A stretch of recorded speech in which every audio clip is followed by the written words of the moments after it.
اسلام میں بیوہ عورت کا نکاح۔ بیوہ عورت کا نکاح اس سے صلاح کیے بنا اور کنواری عورت کا نکاح اس سے اجازت لیے بنا نہ کیا جائے۔ کنواری عورت کی اجازت اس کی خاموشی بھی ہوتی ہے۔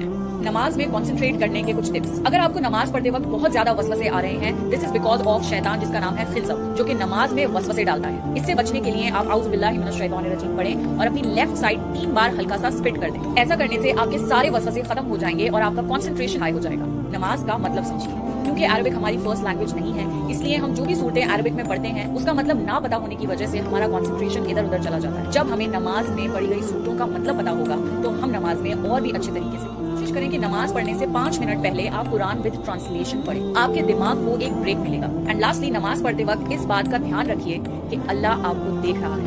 کیا آپ کو پتا ہے کہ جنت میں بھی ایک کعبہ ہے؟ اس دنیا کے کعبہ کے جسٹ اوپر 7ویں آسمان پر جنت میں اس کعبے کا ایگزیکٹ ریپلیکا ہے، جس کا نام ہے البیت المعمور۔ 70,000 فرشتے ہر روز البیت المعمور کا طواف کرتے ہیں، اور جو فرشتے ایک بار بھی یہاں طواف کر لیں وہ واپس لوٹ کر نہیں آتے۔ اللہ تعالیٰ کی عبادت کرنے کے لیے کتنے زیادہ فرشتے ہیں، سبحان اللہ۔